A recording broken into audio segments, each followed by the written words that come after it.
नमस्कार दोस्तों, जोहार आप सभी को। मैं प्रेम पंकज आप सभी का स्वागत करता हूँ मेरे यूट्यूब चैनल अबुआ झारखंड जामताड़ा वाले में।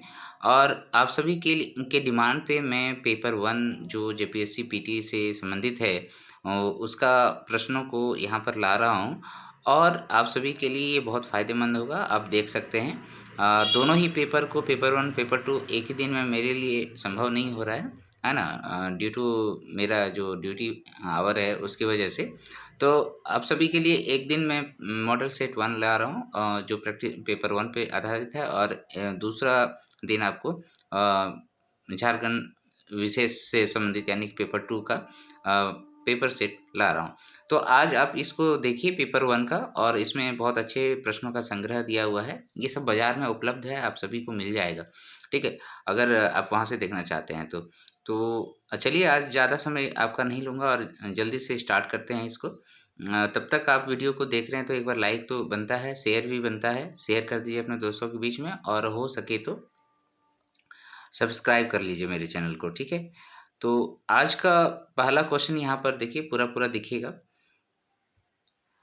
सुमेलित करना है, ये देखिए इसमें ना कैटेगरी वाइज़ किया गया है, जिस तरीके का सिलेबस है उसी बेस पे है।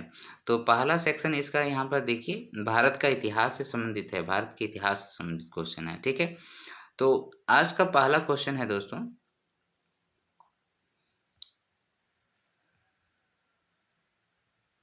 हाँ, ये पूरा अब दिखाई दे रहा है। सुमेलित करना है, वेदों के बारे में है, अथर्ववेद, ऋग्वेद, यजुर्वेद, सामवेद। एक तरफ दिया हुआ है ईश्वर की महिमा करते हैं बलिदान विधि द्वारा, औषधि विधि द्वारा और संगीत के द्वारा। तो यहाँ पर देखिए अथर्ववेद का बात करें तो अथर्ववेद दोस्तों आपका औषधीय से संबंधित है।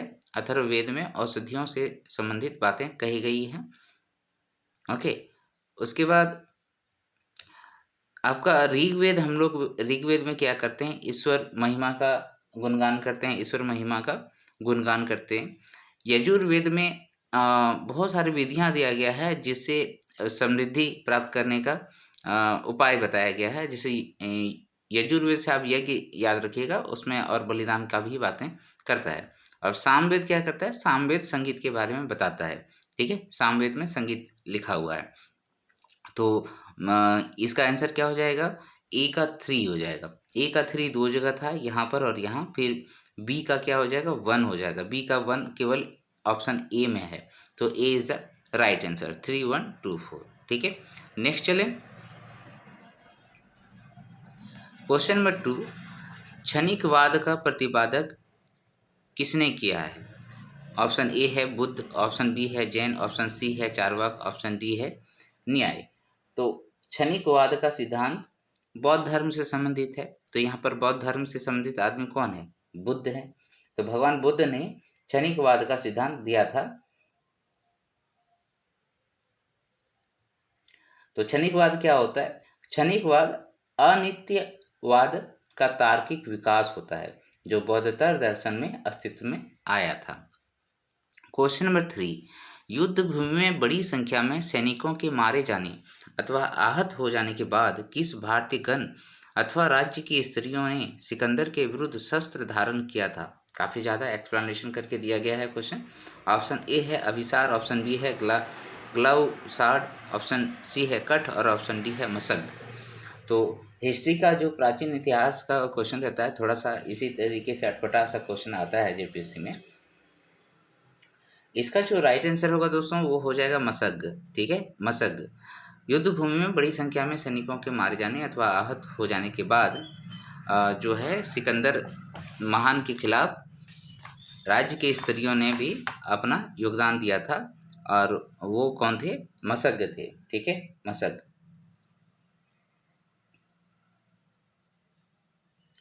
तो ये मसग राजधानी था, किसका था, अश्वक नाम का एक राज्य था। अश्वक, अशोक नाम का एक राज्य था, वहीं से आया था, ठीक है? नेक्स्ट चलें क्वेश्चन नंबर 4, मौर्यकालीन शासकों में धार्मिक आधार पर भू अनुदान नहीं दिया था। कारण इसमें लिखा हुआ है, एक में कथन है एक में कारण है। भू अनुदान के विरुद्ध कृषकों ने विद्रोह किया था। इसका देखिए ऑप्शंस क्या-क्या दिए गए हैं, नीचे गए कूट का प्रयोग सही उत्तर चुनिए। ए तथा आर दोनों सही है, आर ए की सही व्याख्या करता है। ए तथा आर दोनों सही है परंतु आर ए की सही व्याख्या नहीं करता है। सी है ए सही है परंतु आर गलत है और डी कहता है ए गलत है परंतु आर सही है। इस प्रकार के प्रश्नों को काफ़ी अच्छे से देख के बनाया जाना चाहिए। बाद बाकी क्वेश्चनों में आपको टाइम नहीं लगता है, इसमें टाइम देना चाहिए, ठीक है। तो इसमें अगर हम लोग आंसर करेंगे दोस्तों, तो इसमें क्या हो जाएगा, ए तो सही है कि मौर्यकालीन शासकों ने धार्मिक आधार पर भू अनुदान नहीं दिया था, ऐसा कभी होता भी नहीं था। और आर में है भू अनुदान के विरुद्ध कृषकों ने विद्रोह किया था। तो उस टाइम का तो बात ही अलग है, मौर्यकालीन सभ्यता के बारे में बात कर रहा है। तो यहाँ पर ए सही है, ये भू अनुदान उन्होंने कभी ऐसा करके दिया नहीं है, कोई बौद्ध विहार वगैरह का बनाना, वो अपने आप लोग बनाते रहते थे इधर-उधर, ठीक है। तो ये ए सही है परंतु आर गलत है।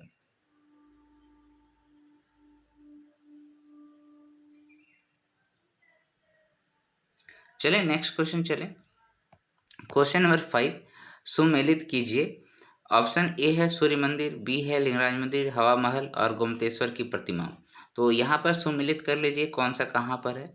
सूर्य मंदिर आप सभी को पता है, इसका कहानी भी बहुत फेमस है, कोणार्क उड़ीसा में है।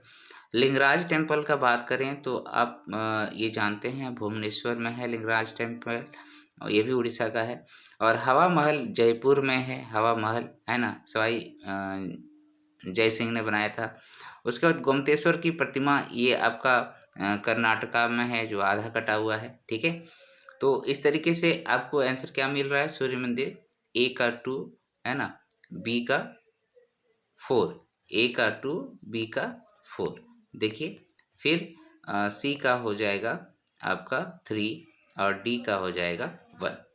ओके, चले next question, question number 6। Question number 6 है दोस्तों, देखिए यहाँ पर निम्नलिखित युद्धों में से किस एक में बाबर ने जिहाद की घोषणा की थी। उस टाइम भी जिहाद वर्ड का यूज़ किया गया होगा बाबर के समय, तो वो पूछ रहा है पानीपत का युद्ध में, खानवा का युद्ध में, चंदेरी का युद्ध में, इनमें से कोई नहीं। तो यहाँ पर जितना लिखा हुआ है वो सभी बाबर के युद्धों का वर्णन है। पानीपत की पहली लड़ाई, खानवा और चंदेरी, ये सभी बाबर के युद्ध में। तो जिहाद का घोषणा कौन सा युद्ध में किया था, ये आपको बताना है। तो ये किया था दोस्तों जिहाद का बाबर ने खानवा के युद्ध में। और खानवा का युद्ध कब हुआ था, 1527 में हुआ था, आप सभी को पता है, ठीक है। ये 1526 में हुआ है। बाबर सभी युद्धों को जीतते चला गया, इसीलिए यहाँ पर आके अपना राज चला पाया, ठीक है। तो पानीपत का युद्ध हो गया 1526, खानवा का 27, चंदेरी का 28। ओके, नेक्स्ट चलें क्वेश्चन नंबर 7। किसने कहा था एक मुकुटधारी राजा को सदा धर्म को दृष्टि में रखकर शासक करना चाहिए। किसने कहा था, राम राय ने, यानी कि राजा राम मोहन राय ने, कृष्णदेव राय ने, हरिहर प्रथम ने, देवराय द्वितीय ने। तो इसका जो राइट आंसर होगा दोस्तों वो कृष्णदेव राय होगा। कृष्णदेव राय ने एक मुकुटधारी राजा को सदा धर्म को दृष्टि में रखकर शासन करना चाहिए, ऐसा कहा था। आप सभी को पता है ये तुलु वंश के शासक थे और ये 1509 ईस्वी में शासक बने थे। 1509 में शासक बने थे तुलु वंश के, तुलु। ओके, तो इसके काल में जो है तेलुगु साहित्य का काफ़ी विकास हुआ था और इसीलिए इसके समय के काल को क्लासिकल युग भी कहा जाता है, ठीक है। क्लासिकल युग भी कहा जाता है, तेलुगु साहित्य का बहुत विकास हुआ था, राइट। नेक्स्ट है क्वेश्चन नंबर 8। आदि ग्रंथ अथवा गुरु ग्रंथ साहब का संकलन निम्नांकित में से किसने किया था। ऑप्शन ए है गुरु नानक देव, बी है गुरु तेग बहादुर, सी है गुरु गोविंद सिंह, डी है गुरु अर्जुन देव। ओके, तो आदि ग्रंथ और गुरु ग्रंथ साहब का जो रचयिता हैं वो आप सभी को पता है गुरु अर्जुन देव हैं, गुरु अर्जुन देव हैं। ओके, ये सिखों का धार्मिक ग्रंथ है। और अच्छा, इनका कभी कभी ऐसा भी लिखता है कि कौन से गुरु ने किए थे, तो ये 5वें गुरु थे, गुरु अर्जुन देव 5वें गुरु थे। नेक्स्ट चले क्वेश्चन नंबर 9। निम्न व्यक्तियों में ने भारत में विभिन्न समय पर राज्य किया, उनके राज्य के सही कालक्रम का नीचे दिए गए कूट की सहायता से चयन कीजिए। ऑप्शन ए है शेरशाह, बी है अकबर, सी है 3 है अलाउद्दीन खिलजी और 4 में रजिया सुल्ताना दिया हुआ है। तो इनका कालक्रम आपको ठीक से लिखना है, याद रखना है, तब आंसर बनेगा। तो शेरशाह सूरी का अगर बात करें दोस्तों, तो ये कब आया था? ये 1540 है ना, 1540 से 1545 तक आपका हम हुमायूं को हराकर राजा बना था दिल्ली का। उसके बाद अलाउद्दीन खिलजी का बात करें तो ये तो पुराना है ना। अलाउद्दीन खिलजी ये लगभग मुझे लगता है कि कब बना होगा, ये 1296, ठीक है, 1296 से लेके राज किया है। रजिया सुल्ताना का बात करें तो अपना जो इल्तुतमिश थे उसके बाद ये बने थे गुलाम वंश में। तो इनका जो कार्यकाल था वो पहले ही था, 1236 में था, ये लगभग स्टार्ट हुआ था और 4 साल रहा था लगभग। और अकबर का कार्यकाल तो सभी को याद रहता है, ये पानीपत का द्वितीय लड़ाई 1556 में जो हुआ था उससे शुरू होता है और ये 1605 ईस्वी तक चलते हैं, यानी कि बहुत लंबा पीरियड तक राज करते हैं। तो आपको मिल गया सारा। तो सबसे पहले रजिया सुल्ताना का होगा, मतलब 4 नंबर पहले होगा, फिर 3 नंबर होगा, उसके बाद फिर आपका 1 नंबर होगा और उसके बाद अकबर का होगा, मतलब हो गया 4 3 1 2। तो ये वाला ऑप्शन सही हो जाएगा, ठीक है। नेक्स्ट चलें क्वेश्चन नंबर 10। किस सुल्तान ने जमीन में फसल की नपाई का आधा राजस्व जो है आधा राजस्व के रूप में दावा किया? ऑप्शन ए है इल्तुतमिश, बी है बलबन, सी है अलाउद्दीन खिलजी, डी है मोहम्मद बिन तुगलक। तो इसमें जो सबसे खतरनाक आदमी था ना, यहाँ पर देखिए नपाई का आधा राजस्व बोल रहा है, आधा राजस्व, ठीक है, जितना फसल हो रहा है उसका आधा राजस्व के रूप में देना पड़ेगा। ये सब काम अलाउद्दीन खिलजी ही कर सकता है, यह याद रखिएगा, ठीक है। 50% उपज का ले रहा है हिस्सा, और ये बहुत बड़ी बात है। ओके, उसके बाद फिर इसने और एक दो काम किया था, वो भी याद रखिएगा। इसने आपने मूवी तो देखा ही होगा उसमें, ठीक है। दिल्ली सल्तनत का प्रथम सुल्तान था जिसने पैमाइश और एवं प्रति बिस्वा उपज के आधार पर भू राजस्व निर्धारित करने की नीति अपनाई थी, ठीक है, अलाउद्दीन खिलजी ने। क्वेश्चन नंबर 11, निम्न में से किस वर्ग को सर्वप्रथम पश्चिमी सभ्यता ने प्रभावित किया? कुलीन जमींदारों को, नवीन धनवान व्यापारियों को, सी अशिक्षित हिंदू मध्यम वर्ग को, और डी है शिक्षित मुसलमानों को। आपने तो इतिहास बहुत पढ़ा होगा दोस्तों, तो आप सभी को पता है कि हमारे जो देश है और कांग्रेस है उन सभी में हमारे देश के आज़ाद ग्रुप में और जो कांग्रेस है उसमें जो शिक्षित वर्ग काफ़ी थे, है ना, चाहे वो ओबीसी का हो, जनरल का हो, एससी एसटी का है, तो उसमें शिक्षित वर्ग था। तो शिक्षित हिंदू जो है थोड़ा जल्दी प्रभावित हुए पश्चिमी सभ्यता से और वो विदेश भी जाने लगे थे, ये आपको पता है। ओके, नेक्स्ट चलें क्वेश्चन नंबर 12। भारतीय राष्ट्र कांग्रेस के द्वितीय सम्मेलन में कितने मुस्लिम प्रतिनिधियों ने भाग लिया था? द्वितीय सम्मेलन, तो 12 का आंसर क्या हो जाएगा दोस्तों? देखिए ऑप्शन ए है 15, बी है 33, सी है 35 और डी है 42। तो भारतीय राष्ट्र कांग्रेस के द्वितीय सम्मेलन में 33 मुस्लिमों ने भाग लिया था। और अगर दूसरा का बात करें, पहला तो 1885 में आप सभी को पता है मुंबई में हुआ था, 1885 में, और 1886 में दूसरा हुआ था, और ये अध्यक्षता किए थे आपका दादा भाई नौरोजी ने, और यहाँ कहाँ हुआ था? कलकत्ता में हुआ था, ठीक है, कलकत्ता में हुआ था। इसी में मुस्लिम लोगों ने भाग लिया था और उसमें 33 मुस्लिम प्रतिनिधि थे, ठीक है।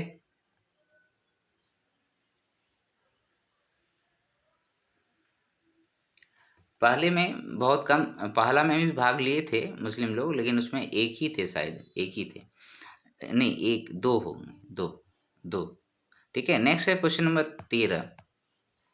जलियांवाला बाग हत्याकांड के विरोध में वायसराय की कार्यकारिणी परिषद की सदस्यता किसने दे दिया?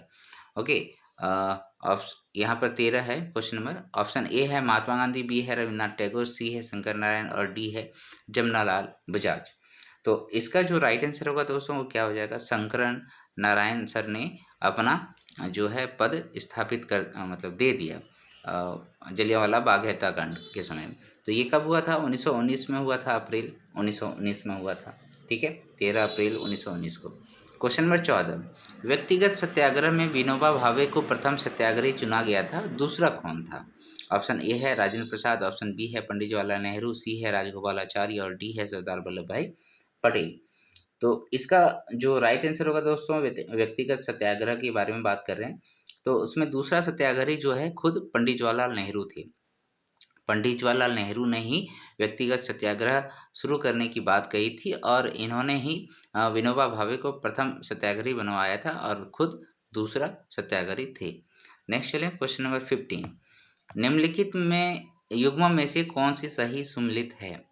DP Mishra living an era, Jawaharlal Nehru ने इंडिया डिवाइडेड लिखा है, राजेंद्र प्रसाद ने भारत की खोज लिखा है और सुभाष चंद्र बोस ने फ्रीडम एट मिडनाइट लिखा है। तो कौन सी सही सुमेलित है? बाद बाकी सभी तो गलत ही होगा, एक ही सही है। तो देखिए ऑप्शन ए जो है दोस्तों, डिस्कवरी, ये डीपी मिश्रा ने लिविंग एन एरा, है ना, ये लिखा है लिविंग एन एरा। और देखिए जवाहरलाल नेहरू इंडिया डिवाइडेड लिख रहा है यहाँ पर, नहीं, इसको सही तरीके से देखें तो डिस्कवरी ऑफ इंडिया यानी कि भारत की खोज, ये आपका जवाहरलाल नेहरू ने लिखा है। ओके, और इंडिया डिवाइडेड की रचना जो है वो राजेंद्र प्रसाद ने किया है। इंडिया डिवाइडेड की रचना राजेंद्र प्रसाद ने किया है, जबकि फ्रीडम एट मिडनाइट की रचना जो है वो एक तीसरे आदमी थे जिसका नाम था कॉलिंस एंड डोमिनिक लेपियर, है ना, ये कॉलिंस, आप याद रखिएगा, कॉलिंस एंड नेपियर, इन लोगों ने आपका इस पुस्तक की रचना किया था, फ्रीडम एट मिडनाइट का। ओके, तो इस तरीके से आपको क्या याद हो गया? DP Mishra living an era लिखे हैं, जवाहरलाल नेहरू ने भारत की खोज डिस्कवरी ऑफ इंडिया, और इंडिया डिवाइडेड को राजेंद्र प्रसाद ने लिखा है, जबकि कॉलिंस एंड नेपियर ने फ्रीडम एट मिडनाइट लिखा है। ओके, तो इस तरीके से ये जो सेक्शन था आपका इतिहास का वो 15 क्वेश्चनों का खत्म हो गया। दूसरा सेक्शन है भारत का भूगोल, जहाँ पर फिजिकल ज्योग्राफी और आपका सामान्य भूगोल से जो है 10 प्रश्न रहेंगे। तो इन 10 प्रश्नों को देख लेते हैं। क्वेश्चन नंबर 16, भौगोलिक रूप से गंगोत्री हिमनद के अग्रभाग से किस नदी का प्रादुर्भाव हुआ है? ओके, ऑप्शन ए है गंगा, बी है देवप्रयाग, सी है भागीरथी और डी है अलकनंदा। तो जिन्होंने अच्छे से पढ़ा है नदियों को वो तो सबसे पहले गंगा को कट ही कर देंगे, क्योंकि आप सभी को पता है ये गंगा नाम से कभी निकली नहीं है। ओके, तो 16 का आंसर क्या हो जाएगा दोस्तों? भागीरथी हो जाएगा। भौगोलिक रूप से गंगोत्री हिमनद के अग्रभाग से भागीरथी नदी का प्रादुर्भाव हुआ है। बाद में वो जो भागीरथी नदी है देवप्रयाग में जाके अलकनंदा से मिल जाती है और नाम हो जाता है गंगा। यही ना बात है। ओके, नेक्स्ट चलते हैं, क्वेश्चन नंबर 17, गोंडवाना क्रम की चट्टानों में सबसे अधिक क्या पाया जाता है? आपने झारखंड का भी पढ़ा होगा चट्टानें, तो वहाँ पर याद होगा। ऑप्शन ए है लोहा, बी है कोयला, सी है सोना और डी है बॉक्साइट। तो इसका जो राइट आंसर होगा दोस्तों वो कोयला होगा। दामोदर नदी घाटी में भी गोंडवाना क्रम की चट्टानें पाई जाती है, जहाँ पर कोयला का निर्माण सबसे ज़्यादा होता है। नेक्स्ट चलते हैं क्वेश्चन नंबर 18, निम्नलिखित में किस रेशेदार फसल को सुनहरा रेखा भी कहा जाता है? ऑप्शन ए है रेशम, बी है सन, सी है पटसन और डी है जूट। तो 18 का आंसर जो हो जाएगा दोस्तों क्या हो जाएगा? जूट, है ना, इसी को सुनहरा रेखा भी कहा जाता है। ठीक है, जूट को कहा जाता है। क्वेश्चन नंबर 19, अगर मैं कहीं गलत रहूँगा तो आप जरूर बताइएगा कमेंट में। क्वेश्चन नंबर 19, शिवालिक का जलोढ़ पंख किसे कहा जाता है? ऑप्शन ए है भाबर, बी है तराई, सी है बांगर और डी है खादर। तो शिवालिक याद है आपको, हिमालय का सबसे निचला स्तर जो होता है शिवालिक होता है, तो उसका जलोढ़ पंख किसे कहा जाता है? तो 19 का जो राइट आंसर होगा दोस्तों वो क्या हो जाएगा? भाबर को। भाबर को शिवालिक का जलोढ़ पंख कहा जाता है। ठीक है, उसके बाद नेक्स्ट क्वेश्चन चलते हैं, क्वेश्चन नंबर 20, सैंडल चोटी किसकी सबसे ऊंची चोटी है? ऑप्शन ए है अंडमान, ऑप्शन बी है हिमालय, सी है नीलगिरी और डी है अन्नामलाई। तो सेंडल चोटी का बात करें दोस्तों, ये आपका अंडमान निकोबार द्वीप समूह में है और इसका जो ऊंचाई दिया हुआ था 732 मीटर के आसपास दिया हुआ था सेंडल पीक, ठीक है, अंडमान निकोबार में। हिमालय का सबसे ऊंचा चोटी का बात करें तो एवरेस्ट है, ठीक है, एवरेस्ट। और भारत के संदर्भ में बात करें तो K2 है। और नीलगिरी में आप सभी को पता है ये यहाँ पर क्या है, दुद्धा बेटा है। और अन्नामलाई में क्या है, ओह सॉरी, अन्नामलाई तो नीलगिरी का ही पार्ट है एक, ठीक है। तो इस तरीके से हम लोग देख लिए। नेक्स्ट चलिए क्वेश्चन नंबर 21। जनगणना 2011 के अनुसार भारत के शीर्ष लिंगानुपात वाले राज्यों का सही क्रम बताएं। तो इसमें देखिए ऑप्शन, इसमें ऐसे आप खुद से याद कर लीजिए, 4 राज्य हैं, उन चारों को सजा लीजिएगा। तो सबसे पहले देखिए सबसे ज़्यादा अच्छा जो आपका लिंगानुपात है वो केरल में है। उसका दक्षिण भारत का ही तमिलनाडु में है। उसके बाद फिर आपका आंध्रा दिया है, छत्तीसगढ़ दिया है, तो आंध्र प्रदेश में ही है। उसके बाद फिर छत्तीसगढ़ में है। तो देखिए इसका ऑप्शन कहाँ मिलता है आपको, सी में मिलता है। केरल, तमिलनाडु, आंध्र प्रदेश और छत्तीसगढ़, ठीक है, केरल, तमिलनाडु, आंध्र प्रदेश और छत्तीसगढ़ में इस तरीके से लिंगानुपात है। नेक्स्ट चलें क्वेश्चन नंबर 22।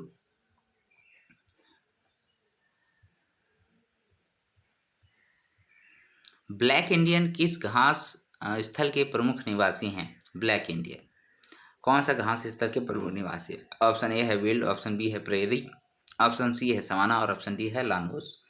तो इसका जो राइट आंसर होगा दोस्तों वो क्या हो जाएगा, वो प्रेयरी घास के मैदान जो है वहाँ पर ब्लैक इंडियन रहते हैं। तो देखिए एक्चुअल में क्या है, अमेरिका और कनाडा जो है उसका विशाल घास का मैदान आप लोगों को पता है प्रेयरी कहलाता है। और वहाँ पर अमेरिकन इंडियन लोगों को, जिन्हें स्थानीय लोग आमतौर पर ब्लैक फुट इंडियन कहते हैं, वह निवास स्थल है, ठीक है। याद आए, ये ब्लैक इंडियन जो है एक्चुअल में अमेरिका में और कनाडा में, ठीक है, इन दोनों जगह में जो है वो जो इंडियन है उन लोगों को प्राय ब्लैक इंडियन कहते हैं। नेक्स्ट चलें क्वेश्चन नंबर 23। सेंटोस पतन को किस नाम से जाना जाता है? यहाँ पतन मतलब पोर्ट है, ठीक है, पोर्ट से संबंधित है। बहुत लोगों को दिक्कत होगा, वो देख लीजिए, पोर्ट है ये। तो इसमें है सेंटोस जो है कहवा पतन है, बी है चाय का पतन, सी है चीनी का पतन, डी है कपास का पतन। तो इसका जो राइट आंसर होगा दोस्तों वो सेंटोस जो है वो कहवा पतन है, ये ब्राज़ील में है, ठीक है। कहवा के लिए फेमस है ये ब्राज़ील, सेंटोस। नेक्स्ट चलें क्वेश्चन नंबर 24। जालीनुमा अफवाह प्रतिरूप मुख्यतः किस नदी की विशेषता है? जालीनुमा, ठीक है, यानी कि ऐसे ऐसे ऐसे करके हो रहा है। गंगा है, ब्रह्मपुत्र है, सी नर्मदा है, डी ताप्ती है। तो अगर हम लोग नहीं भी जानेंगे तो इसमें आंसर क्या बनाएंगे आप?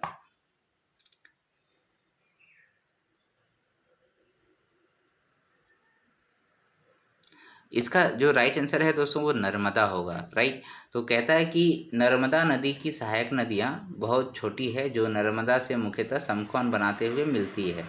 और इस नदी की दुरनिया मध्य प्रदेश और गुजरात के कुछ भागों में विस्तृत है। इस प्रकार प्रायद्वीपीय उच्च भूमि से निकलकर पूर्व से पश्चिम की ओर बहती हुई यह नदी अरब सागर में मिलती है। वैसे भी यहाँ पर क्वेश्चन जो है ताप्ती और नर्मदा जो दोनों है वो अरब सागर में मिलती है, गंगा और ब्रह्मपुत्र जो है बंगाल की खाड़ी में गिरती है। तो ये कह रहा है कि ये जो नर्मदा है उसमें इस तरीके से नदियाँ आके मिलती है, ठीक है। तो ये कैसे दिखता है, जालीनुमा दिखता है, जालीनुमा दिखता है। नेक्स्ट चलते हैं क्वेश्चन नंबर 25। कुछ कुछ क्वेश्चनों का कोई माई बाप नहीं होता है, वो अपने तरीके से ही क्वेश्चन बने हुए रहते हैं, ठीक है। चलिए ठीक है, क्वेश्चन नंबर 25। भारत में निम्नलिखित में से किस प्रकार के वन सबसे अधिक क्षेत्रफल में पाए जाते हैं? ऑप्शन ए है उष्णकटिबंध सदाबहार वन, बी है उष्णकटिबंध पर्णपाती वन, सी है शुष्क पर्णपाती वन और डी है शुष्क सदाबहार वन। तो 25 का जो राइट आंसर होगा दोस्तों वो क्या हो जाएगा, उष्णकटिबंधीय पर्णपाती वन। चूँकि देखिए सदाबहार वन हमारे यहाँ थोड़ा कम है, उसका रीज़न क्या है, हम उष्णकटिबंधीय क्षेत्र में नहीं रहते हैं, मतलब 23.5 डिग्री के क्षेत्र में हम लोग नहीं रहते हैं, थोड़ा सा 23.5 डिग्री कर रहे हैं। विषुवत रेखा जो है विषुवत रेखा के 10 डिग्री ऊपर और 10 डिग्री नीचे, यानी कि नॉर्थ और साउथ में अगर हम लोग रहते हैं विषुवत रेखा के, तो पूर्णतः वहाँ सदाबहार वन पाया जाता है। यहाँ पर हम लोग नहीं हैं, थोड़ा सा ऊपर में हैं, तो इसीलिए यहाँ पर पर्णपाती वन ज़्यादा पाए जाते हैं। नेक्स्ट चलते हैं क्वेश्चन नंबर 3, जो कि भारतीय संविधान, लोक प्रशासन एवं सुशासन से 10 प्रश्न है। तो इसको चलिए शुरू करते हैं। सूची 1 का सूची 2 से मिलान करना है। ऑप्शन ए में दिया हुआ है आपका, एक तरफ सूची 1 में दिया हुआ है विकास प्रशासन, बी में है प्रशासनिक विकास, सी में है नव लोक प्रशासन और डी में है तुलनात्मक लोक प्रशासन। अब उससे संबंधित जो व्यक्ति हैं जिन्होंने इस प्रकार के सिद्धांत को दिया है, वो यहाँ पर मिलान करना है। इवाइट वाल्डो, रॉबर्ट डाल, एडवर्ड विडनर और FW रिक्स। तो विकास प्रशासन जो है दोस्तों, वो एडवर्ड विनर ने प्रतिपादित किया था। विकास प्रशासन को एडवर्ड विडनर ने प्रकाशित किया था। दूसरा है प्रशासनिक विकास। तो प्रशासनिक विकास को आप रिक्स याद कीजिएगा, रिक्स है ना, प्रशासनिक विकास रिक्स ने दिया था। नव लोक प्रशासन आप इसको वाल्डो, ठीक है, वाल्डो। ओके, नेक्स्ट है तुलनात्मक लोक प्रशासन। तो रॉबर्ट डाल। तुलनात्मक लोक प्रशासन, रॉबर्ट डाल। तो ये देखिए, जो फर्स्ट टाइम पढ़ेंगे उसके लिए तो काफ़ी दिक्कत है। ये प्रशासन वाला चैप्टर में कुछ ऐसे नाम होते हैं जिसको बार बार याद करना पड़ता है। तो विकास प्रशासन जो है एडवर्ड विडनर हो गया, प्रशासनिक के लिए रिक्स हो गया, और नव लोक प्रशासन इवाइट वाल्डो हो गए, और तुलनात्मक लोक प्रशासन का प्रतिपादन जो है रॉबर्ट डाल ने किया था। तो यहाँ क्या हो गया, ए का 3, बी का 4, सी का 1। तो ये हो गया, option B is the right answer. Next चलें, क्वेश्चन नंबर 27, किसने स्थिति के व्यक्तित्व के नेतृत्व और कार्य के नेतृत्व के बीच भेद किया था? समझ में आया? किसने स्थिति के व्यक्तित्व के नेतृत्व और देखो किसने स्थिति के व्यक्तित्व के नेतृत्व और कार्य के नेतृत्व के बीच भेद किया था? ओके, बर्नार्ड ने, मिलेट ने, मूनी ने, फॉलेट ने, कौन होगा आंसर?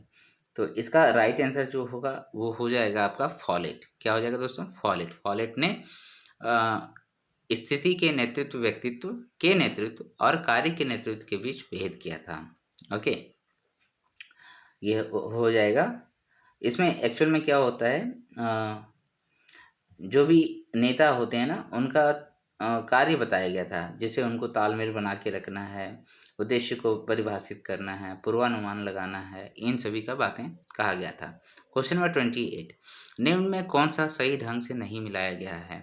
फेयोल जो है गैंग फ्लैंक, गुलिक विभागवाद का आधार, अर्विक परिभाषा का सिद्धांत और मुनि ने अनुशासन को बताया था। तो इसमें कौन सा सही नहीं है? सही नहीं है आपका ये मुनि वाला सही नहीं है, अनुशासन नहीं। इन्होंने तालमेल का सिद्धांत दिया था। तालमेल संगठन का पहला सिद्धांत इन्होंने दिया था, तालमेल, ठीक है, तालमेल। बाद बाकी सही है। तो मुनि ने तालमेल सिद्धांत दिया था, तालमेल संगठन का सिद्धांत दिया था, पहला सिद्धांत दिया था। बाद बाकी देखिए, फेयोल जो है गैंग फ्लैंक, ओके, गैंगों के बारे में बताए थे। गुलिक जो है विभागवाद का आधार बताया था, ओके, और अर्विक ने परिभाषा का सिद्धांत दिया था। नेक्स्ट चलिए, क्वेश्चन नंबर 29, थोड़ा सा अटपटा लगेगा, प्रशासन से संबंधित प्रश्न, ठीक है, धीरे धीरे याद हो जाएगा आपको, ऐसा नहीं है। क्वेश्चन नंबर 29, भारत में संघीय व्यवस्था के लिए किस अधिनियम में पहली बार उल्लेख किया गया? संघीय व्यवस्था के लिए भारत सरकार अधिनियम 1919, भारत सरकार अधिनियम 1935 में, भारतीय परिषद अधिनियम 1909 में और चार्टर्ड एक्ट 1853 में। तो 29 का आंसर जो हो जाएगा दोस्तों, क्या हो जाएगा? भारत सरकार अधिनियम 1935 में सबसे पहले इसकी संघीय व्यवस्था का बात कही गई थी। ओके, संघात्मक व्यवस्था के बारे में आप सभी पढ़े होंगे, उस सबको अभी चर्चा करने जाऊँगा तो काफ़ी टाइम लगेगा।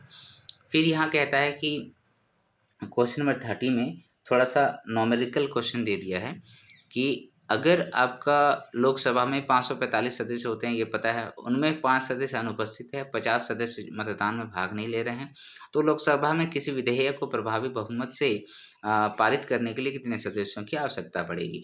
तो प्रभावी बहुमत मतलब सीधा सीधा बात है, 50% का बात कर रहा है। तो एक्चुअल में यहाँ पर विधेयक को पारित करने में भाग कौन लेंगे? जो पूर्णतः वहाँ पर उपस्थित हैं और जो मतदान में भाग लेना चाहते हैं वही सदस्य होंगे। तो बाद बाकी यहाँ सबको हटा दीजिए, 5 और इधर 50, 55 को हटा दीजिए, ठीक है। तो आपको आंसर मिल जाएगा वहाँ पर।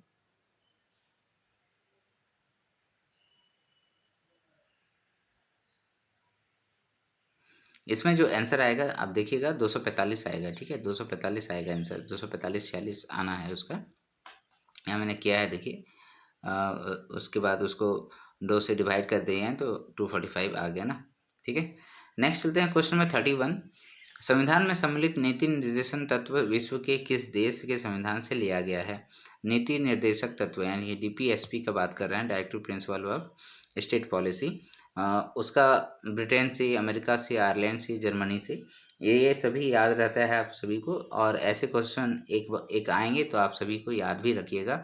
जैसे पिछला में जो है क्या पूछा था जी, योजना आयोग शायद पूछा था, नहीं, योजना आयोग, ठीक है, ऐसा कुछ क्वेश्चन था, याद नहीं आ रहा मुझे, एक क्वेश्चन था उसमें। पंथ निरपेक्ष शब्द को किस संविधान संशोधन द्वारा संविधान में सम्मिलित किया गया है? ऑप्शन ए है 42वां, बी है 44वां, 43वां और 37वां। तो पंथ निरपेक्ष आप सभी को याद ही होगा कि इंदिरा गांधी के समय में ये हुआ है 42वां संविधान संशोधन 1976 में जो लागू किया गया था उसके अकॉर्डिंग। ओके, नेक्स्ट चलें क्वेश्चन नंबर 33। भारत में पहली बार भाषा के आधार पर कौन सा राज्य का गठन किया गया था? तो ये भी याद होगा आप लोगों को, 1953 में पहला भाषा के आधार पर राज्य का गठन किया गया था, वो क्या था? आंध्र प्रदेश। क्या था दोस्तों? आंध्र प्रदेश, ठीक है, 1953 भाषाई आधार पर। नेक्स्ट चलें क्वेश्चन नंबर 34 है, भारत में निम्नलिखित में किसके अंतर्गत पंचायती राज प्रणाली की व्यवस्था की गई है? ऑप्शन ए है मौलिक अधिकार, ऑप्शन बी है राज्य के नीति तत्व और सी है मौलिक कर्तव्य, डी है चुनाव आयोग अधिनियम। तो क्वेश्चन नंबर 34 भी बहुत इंपॉर्टेंट है दोस्तों। इसका जो राइट आंसर होना है आप सभी को मालूम है, ये राज्य के नीति निर्देशक सिद्धांत में लिखा गया है पंचायती राज प्रणाली की व्यवस्था के बारे में। अनुच्छेद 40 में भी मिलेगा आपको, गांधीवादी वाला सिस्टम में पंचायती राज का बात कहा गया है। नेक्स्ट चलते हैं क्वेश्चन नंबर 35। पंचायती राज संस्थाओं से संबंधित अशोक मेहता समिति सिफारिशें निम्नलिखित में कौन सी है? देखिए इसमें पिछले बार सभी समितियों का नाम दिया था और उनमें से पूछा था ये पंचायती राज से कौन संबंधित है, राइट। तो उन्हीं समितियों में एक अशोक मेहता समिति भी है, उसका यहाँ पर विवरण पूछ सकता है और आप इस बार इस तरीके का क्वेश्चन को देख कर जाएंगे। ऑप्शन ए है 2 स्तरीय प्रणाली का सृजन किया था इन्होंने। ऑप्शन सॉरी कथन 2 है अनुसूचित जाति अनुसूचित जनजाति के लिए सीटों का आरक्षण के बाद कहा था। कथन 3 में है पंचायती राज संस्थाओं को कराधान की अनिवार्य शक्ति प्रदान करना था। 4 है पंचायती राज की गतिविधियों में राजनीतिक दलों की खुली भागीदारी थी। और 5वां कथन दिया है अधिक्रमण होने पर 1 वर्ष की अवधि के अंदर चुनाव कराए जाने की प्रावधान किया था। तो उनके द्वारा जितना भी यहाँ पर प्रावधान किए गए थे, सिफारिशें किए गए थे, वो सभी यहाँ पर लिख दिया गया है, ठीक है।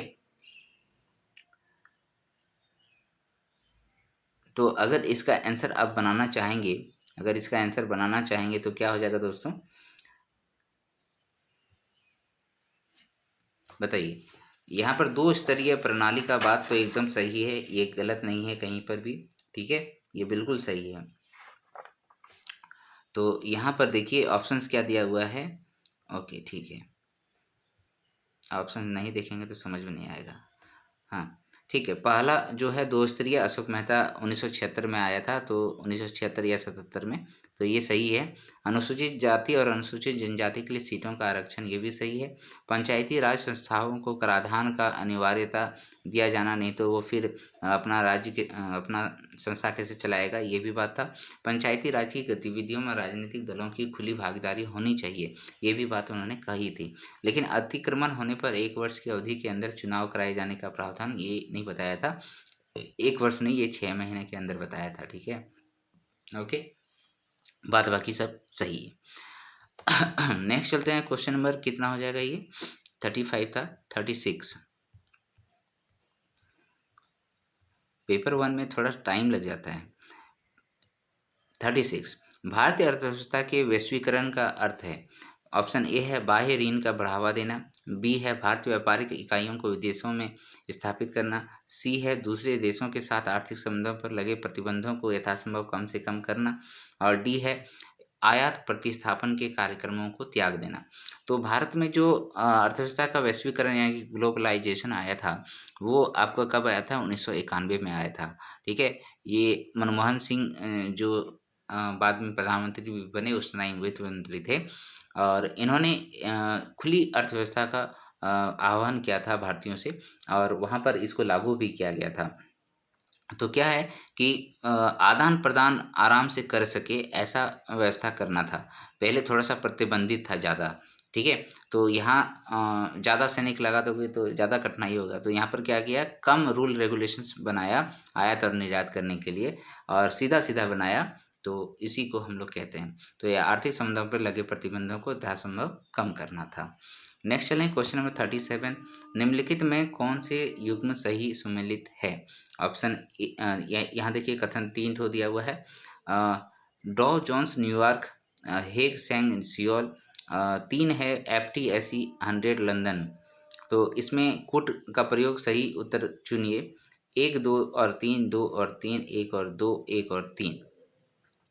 तो इसका सही आपका युग्म कौन-कौन सा है आपको पता करना है।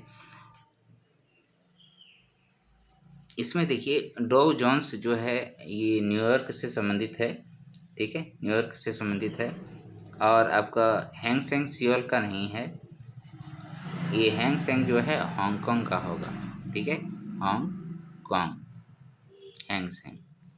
और एफटीएसी 100 जो है ये लंदन में हुआ है, ये ठीक है। तो ये हो जाएगा आपका 37 का डी, 1 और 3 सही है, हैंग सेंग जो है हांगकांग का होगा। नेक्स्ट चलते हैं क्वेश्चन नंबर 38, भारत में मौद्रिक नीति किसके द्वारा बनाई जाती है?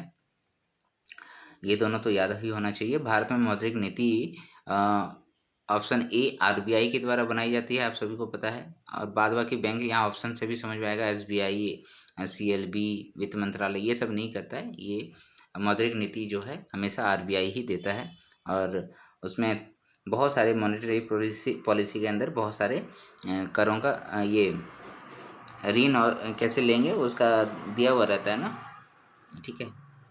नेक्स्ट है क्वेश्चन नंबर 39, भारत में निम्न में कौन राजकोषीय नीति निर्धारित करता है? अब राजकोषीय नीति का बात कर रहे हैं, योजना आयोग, वित्त आयोग, वित्त मंत्रालय, भारतीय रिजर्व बैंक। तो इसमें देखिए ये रिजर्व बैंक तो मौद्रिक नीति हमने देख लिया, मॉनेटरी पॉलिसी। योजना आयोग ऐसा कोई पॉलिसी नहीं लाता है राजकोषीय नीति, ये तो सिर्फ योजना बनाता है।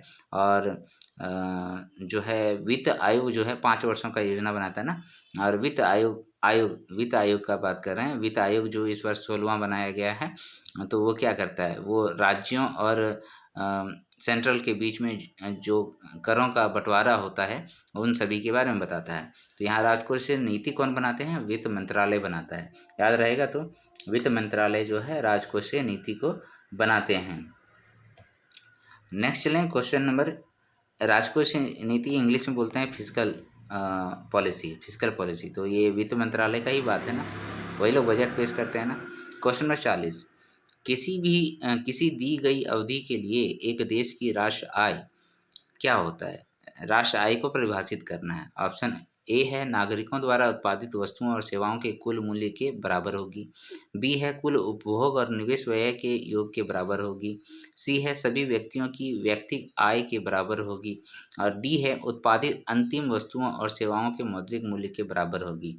तो 40 का आंसर तो इसमें डी ही होगा, क्योंकि यहाँ पर अंतिम वस्तु लिखा हुआ है, बाद बाकी कहीं पर अंतिम वस्तु तो दिखा नहीं, ठीक है। तो यही आंसर सही है दोस्तों, अंतिम वस्तुओं और सेवाओं के मौद्रिक मूल्य के बराबर होनी है यहाँ पर, ठीक है।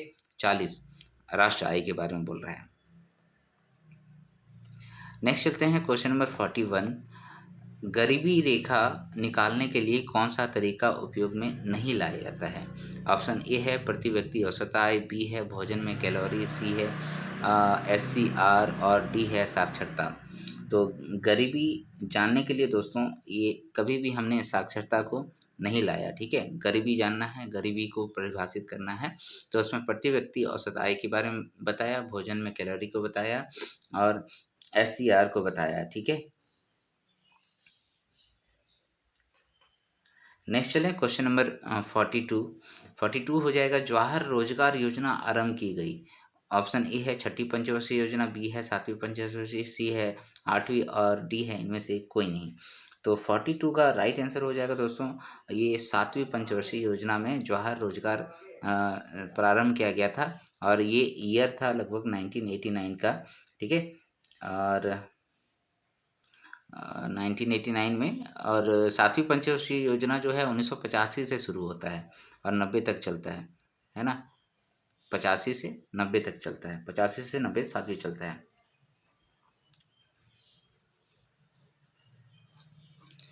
बाद में फिर इसमें परिवर्तन होता रहा जवाहर रोजगार योजना में, धीरे धीरे बाद में मनरेगा भी आएगा। नेक्स्ट चलते हैं क्वेश्चन नंबर 43। सूची 1 और 2 से सम्मिलित कीजिए। देखिए दोस्तों, पेपर 1 आप सभी के लिए थोड़ा सा कठिन होगा, हमारे लिए भी कठिन है। ठीक है, तो अभी मेरा वीडियो देख रहे हैं तो लाइक कीजिए, शेयर कीजिए अपने दोस्तों के बीच में और ज़्यादा से ज़्यादा सब्सक्राइबर दीजिए दोस्तों। ठीक है, सूची 1 और सूची 2। एक तरफ संस्थान लिखा हुआ है, दूसरी तरफ स्थापना वर्ष लिखा हुआ है। ऑप्शन ए है भारतीय औद्योगिक साख एवं निवेश निगम।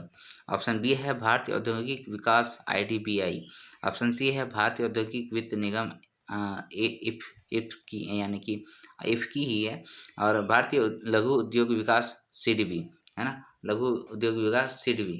तो इसका स्थापना वर्ष दिया है। सभी के सभी इंपॉर्टेंट है, आप याद करके जाइए, इनमें से कोई एक पूछ सकेगा, सभी के सभी नहीं पूछते हैं। ठीक है, तो इसका राइट आंसर क्या होगा, देखिए, भारतीय औद्योगिक साख एवं निवेश निगम है ना। भारतीय औद्योगिक साख एवं निवेश निगम का स्थापना 1995 में किया गया है। ओके, 1995 में किया गया है। उसके बाद IDBI का बात करते हैं, भारतीय औद्योगिक विकास बैंक है ना, ये आपका 1964 में, ये 1964 में बनाया गया था। IDBI 1964 में। उसके भारतीय औद्योगिक वित्त विभाग IFCI का बात करते हैं, तो ये आपका सबसे पुराना है, ये 1948 में बनाया गया था, 1948 में बनाया गया था। बाद बाकी क्या बच गया, सिडबी बचा, तो सिडबी जो है 1990 में बनाया गया था। तो याद रहेगा, भारतीय औद्योगिक साख एवं निवेश निगम जो है वो 1995 में बनाया गया। उसके बाद भारतीय औद्योगिक विकास बैंक IDBI का 1964 में है। भारतीय औद्योगिक वित्त विभाग IFCI 1948 में, और सिडबी का बात करें, भारतीय लघु उद्योग विकास निगम, ये 1990 में बनाए गए थे। ठीक है, ऑप्शंस देखने की जरूरत नहीं है। नेक्स्ट चलते हैं क्वेश्चन नंबर 44।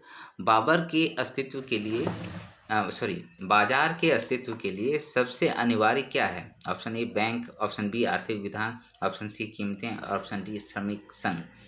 तो 44 का आंसर अगर आप बनाना चाहते हैं तो बाजार के अस्तित्व, ये देखिए ये इकोनॉमिक्स का पोर्शन है, तो इसमें जो राइट आंसर होगा वो है कीमतें। अगर बाजार में कीमत निर्धारित नहीं है तो बाजार का अस्तित्व बचेगा। कोई भी कुछ भी बेचने लगेगा, कोई भी दाम में बेचने लगेगा तो बाजार ही खत्म हो जाएगा, वहाँ पर मोल भाव होना शुरू हो जाएगा। ठीक है, झगड़ा होना शुरू हो जाएगा। इसलिए सरकारें भी क्या करती है, कीमतों का निर्धारण करती है ताकि बाजार का अस्तित्व बचा रहे। ओके, नहीं तो कोई भी कुछ भी दाम में बेचेगा। आलू पता चला 1 लाख रुपए में बिक रहा है, ठीक, ऐसा नहीं होना चाहिए। Question number 45। सरकार के निम्नलिखित कार्यों पर विचार कीजिए। कर दरों में कटौती करना। कथन 2 है सरकारी व्यय को बढ़ावा देना। कथन 3 है उत्पादनों को समाप्त करना। तो इसमें क्या कह रहा है कि आर्थिक मंदी के संदर्भ में उपर्युक्त कथनों में से कौन सा राजकोषीय उद्दीपन पैकेज का भाग माना जा सकता है। केवल 1 और 2, केवल 2, केवल 1 और 3, 1, 2 और 3। तो 45 का जो राइट आंसर होगा दोस्तों, इसमें लिखा है कि कर दरों में कटौती करना, ये राजकोषीय उद्दीपन में आएगा, और साथ ही साथ जो है सरकारी व्यय को बढ़ावा देना, ये भी राजकोषीय उद्दीपन पैकेज का भाग है। ओके, समझ में आया बात। तो 45 का आंसर क्या हो जाएगा, ए केवल 1 और 2 राजकोषीय उद्दीपन।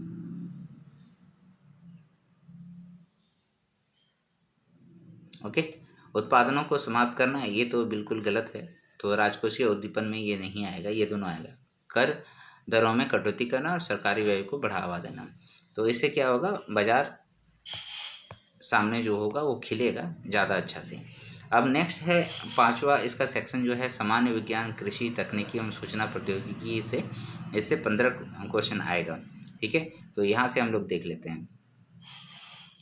किसी ठोस पदार्थ के द्रव में परिवर्तन हुए बिना सीधे गैसीय अवस्था में परिवर्तित हो जाने की प्रक्रिया क्या कहलाती है? ऑप्शन ए है वाष्पीकरण, बी है विसरण, सी है उर्ध्वपातन और डी है इनमें से कोई नहीं।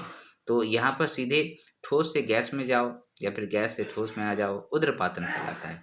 क्वेश्चन नंबर 47, मोमबत्ती के जलने की प्रक्रिया में कौन सा परिवर्तन होता है? ये ना जाने कितना पुराना क्वेश्चन है। ऑप्शन ए है भौतिकी परिवर्तन, बी है रासायनिक परिवर्तन, सी है ए और बी दोनों है और डी इनमें से कोई नहीं। तो इसका जो राइट आंसर बनाया है दोस्तों वो बनाया गया है ए और बी दोनों। इसमें ऐसा क्यों है? देखिए, भौतिक परिवर्तन मतलब क्या होता है? सिर्फ अवस्थाएं चेंज होगा। जैसे उसमें हमारा मोम जो जलता है ना, उसमें भौतिक परिवर्तन होता है। मोम क्या होता है? ठोस में रहता है, वो क्या होता है गल के टेम्परेचर उसको जैसे मिलता है वो वाष्प में कन्वर्ट हो जाता है। फिर नेक्स्ट है रासायनिक परिवर्तन। इसमें रासायनिक परिवर्तन कैसे होता है? जो जलना है वो प्रक्रिया तो रासायनिक अभिक्रिया है ना, ऑक्सीजन वहाँ जलता है, ठीक है, जल के वो अपना कार्बन डाइऑक्साइड वगैरह बनाता है। तो इस तरीके से 47 का आंसर क्या होना चाहिए? और बी दोनों ही सही है, कथन सी सही है। क्वेश्चन नंबर 48,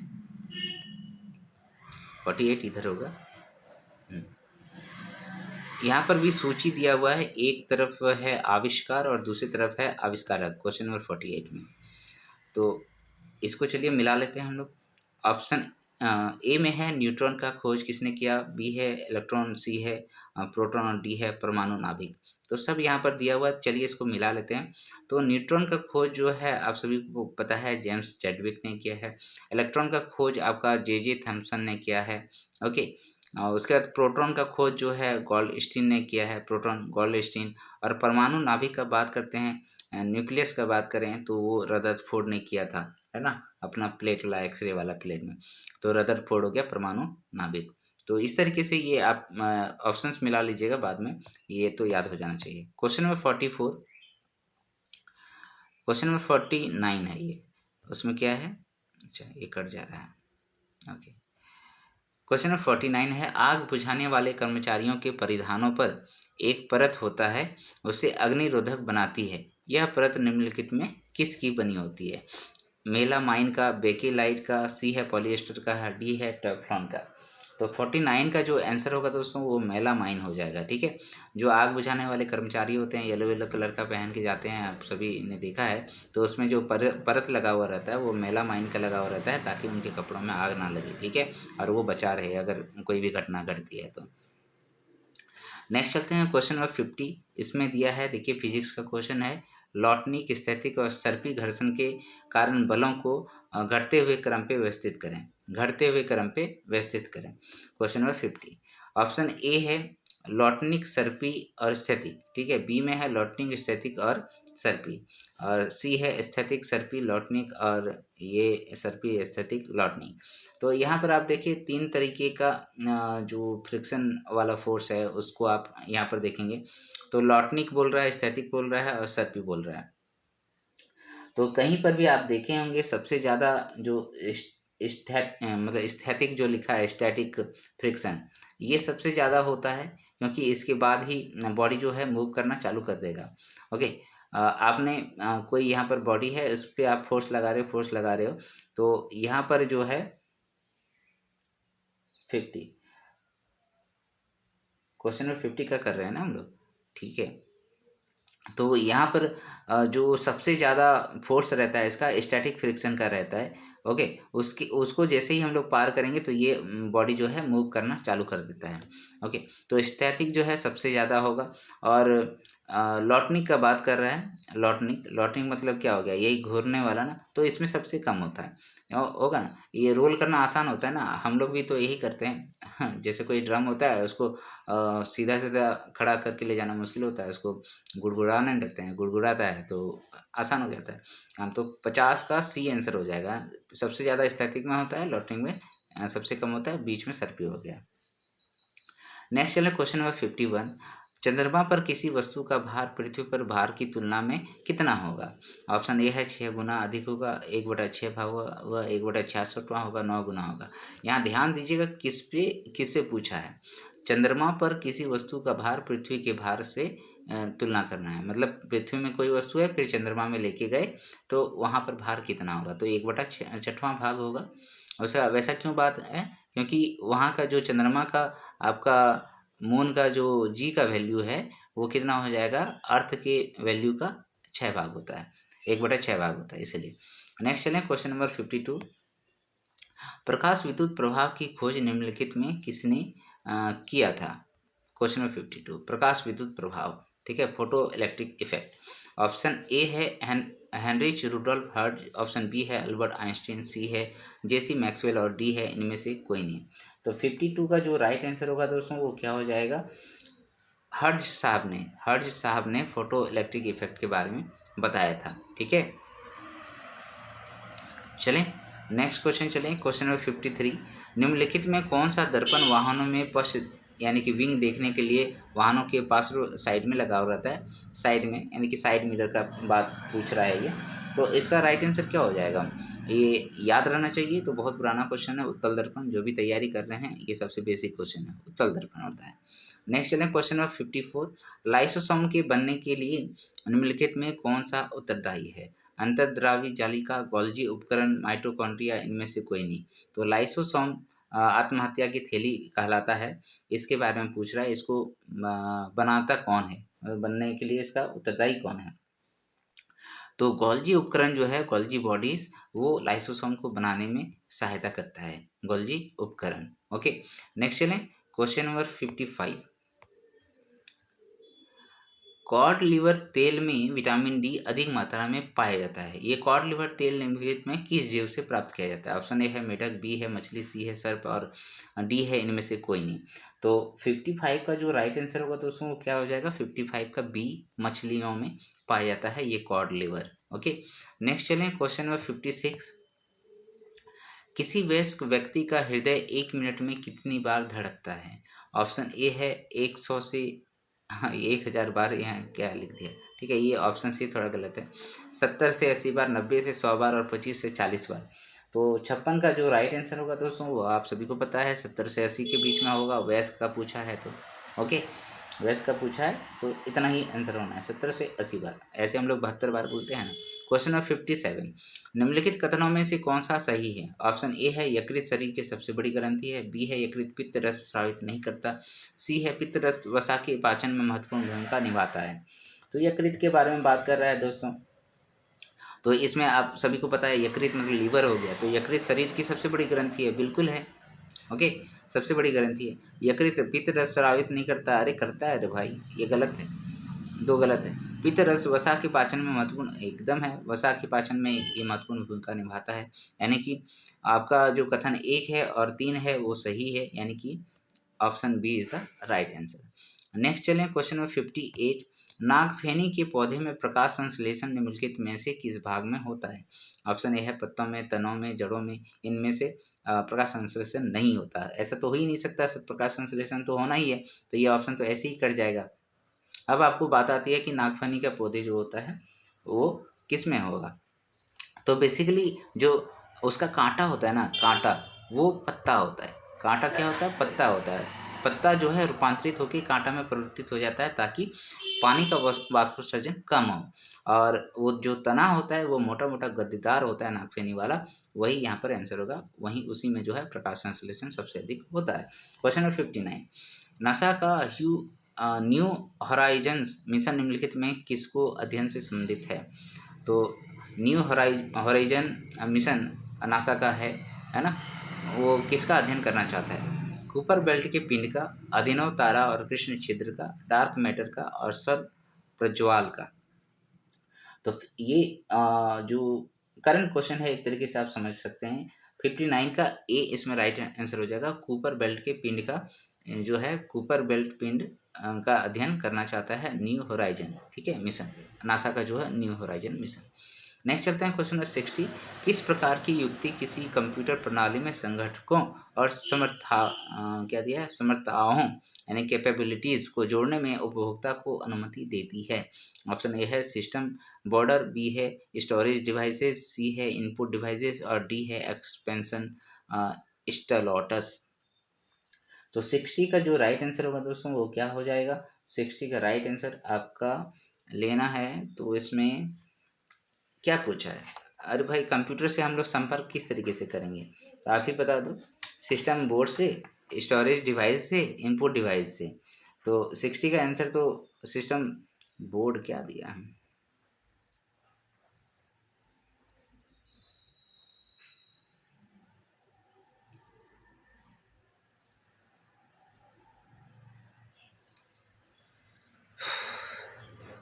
मदरबोर्ड का बात कर रहा है ये, ठीक है, मदरबोर्ड का बात कर रहा है। इसको समझना में थोड़ा सा मुश्किल होता है हिंदी। ये मदरबोर्ड का बात कर रहा है, ठीक है, तो वही करेगा।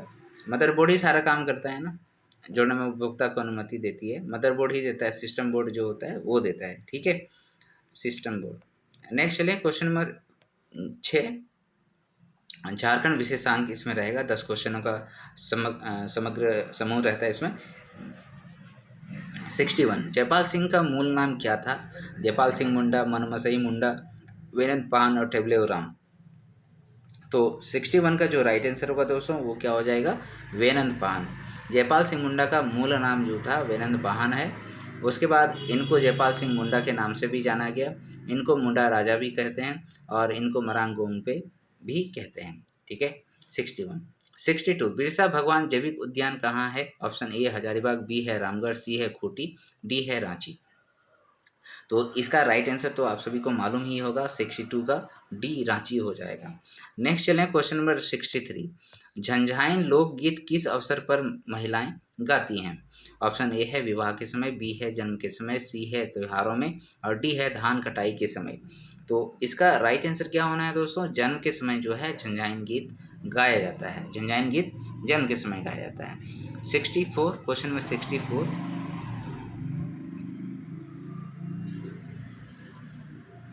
माइका खान कहाँ पाई जाती है? तो माइका किसको बोलते हैं? माइका आपका अभ्रक को ही बोलते हैं हिंदी में, ठीक है। ऑप्शन ए है हजारीबाग, बी है कोडरमा, सी है पलामू, डी है गुमला। तो इसका राइट आंसर क्या हो जाएगा दोस्तों? 64 का बी कोडरमा, इसको माइका का राजधानी भी कहते हैं। क्वेश्चन नंबर 65 किस जिले में सर्वाधिक अनुसूचित जाति जनसंख्या के आधार पर निवास करती है? ये 2011 के जनगणना के अनुसार आंसर करना है आपको। अनुसूचित जाति यानी कि एससी का बात कर रहा है। ऑप्शन ए है खूंटी, बी है लोहरदगा, सी है पलामू, डी है रांची।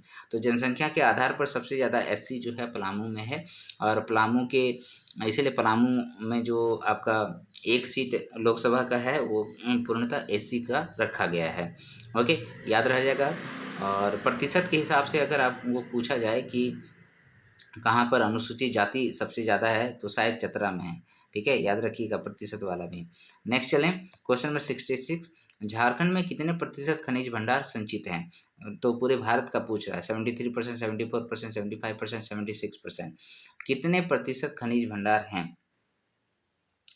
तो 6 का जो है ये देखिए ऑथेंटिक डाटा होना चाहिए, जो आर्थिक सर्वेक्षण आता है उसके ऊपर ले लीजिए, नहीं तो मिनरल वाला जो डाटा आपका निकालता है भारत सरकार उसका। तो यहाँ भंडारण का बात कर रहे हैं तो भंडारण यहाँ से कह रहा है एबव 70% है, 73% है। Question number 67 Jharkhand tourist home stay scheme की शुरुआत कब हुई थी? Jharkhand tourist state home scheme, इसकी शुरुआत जो है 2009 में हुई थी दोस्तों, 2009 में हुई थी। नेक्स्ट चलें क्वेश्चन नंबर 68। छोटा नागपुर किराएदारी अधिनियम कब पारित किया गया था? छोटा नागपुर किराएदारी मतलब काश्तकारी ही है। काश्तकारी अधिनियम कब पारित किया गया था? ये आप सभी को पता है, 1908 में हुआ था। 1905, 1907, 1908, तो 1908 में हुआ था। संथाल लिपि ओलेचिकी के आविष्कारक कौन है? ये क्वेश्चन इंपॉर्टेंट हो जाता है। संथाल भाषा में संविधान लिखा गया है इसलिए।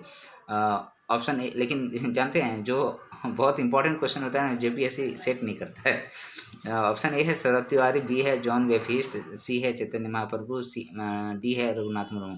तो रघुनाथ मुर्मू साहब ने इसको लिखा है। नेक्स्ट चलते हैं क्वेश्चन नंबर 70। किस वर्ष बिहार प्रांत को बंगाल से अलग किया गया था? बिहार को बंगाल से कब अलग किया गया था? 1912 में, 1916 में, 1918 में, 1922 में। तो हमने क्या देखा था इसका आंसर? 70 का ए हो जाएगा 1912 में। 1911 में जो है दिल्ली राजधानी बनाया गया था और 1912 में जो है बिहार को जो है बंगाल से अलग कर दिया गया था। ठीक है, ये बंटवारे का सिस्टम जो है अंग्रेजों ने इसलिए किया था कि यहाँ पर राज कर सके और कुछ नहीं। अब आते हैं बहुविधा प्रकृति के प्रश्न हैं यहाँ पर। इधर उधर से जो है टोटल 15 क्वेश्चन रहेंगे, आपको पता है इसमें। ठीक है, कुछ टॉपिक्स लिखे गए हैं इंपॉर्टेंट, उन्हीं से। तो अंतर्राष्ट्रीय मुद्रा कोष के संबंध में निम्नलिखित में कौन सा कथन सही है? यूएनओ और उसके संस्थानों के बारे में पहला क्वेश्चन है। यह किसी भी देश को ऋण प्रदान कर सकता है। बी है, यह केवल विकसित देशों को ही ऋण प्रदान करता है। सी है, यह केवल सदस्य देशों को ही ऋण प्रदान करता है। और 71 का डी है, यह किसी देश के केंद्रीय बैंक को ऋण प्रदान करता है। तो कौन सा कथन सही है ये पूछ रहा है। एक ही कथन सही है इसका मतलब। तो यहाँ पर देखिएगा, किसी भी देश को ऋण देने का प्रावधान नहीं है। किसी भी देश मतलब यहाँ है उसके सदस्य हैं, इसके सदस्य नहीं है। ये इसका जो राइट आंसर होगा, यह केवल सदस्य देशों को ही ऋण प्रदान करता है। ये IMF का बात कर रहा है। ठीक है, IMF का बात कर रहा है। नेक्स्ट चलिए question number 72।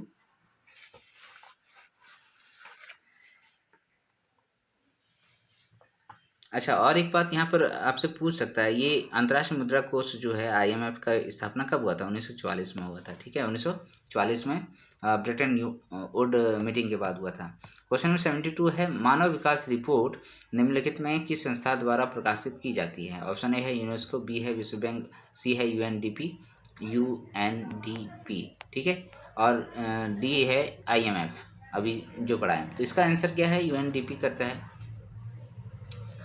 United Nation Development Programme. Question number 73, राष्ट्रीय मानवाधिकार के अध्यक्ष और सदस्यों को अपदस्थ किसके द्वारा किया जा सकता है? ऑप्शन ए है प्रधानमंत्री, बी है राष्ट्रपति, सी है सांसद और डी है नीति आयोग। तो यहाँ पर राष्ट्रपति जो है राष्ट्रीय मानवाधिकार आयोग के अध्यक्ष का भी चुनाव करते हैं। ओके,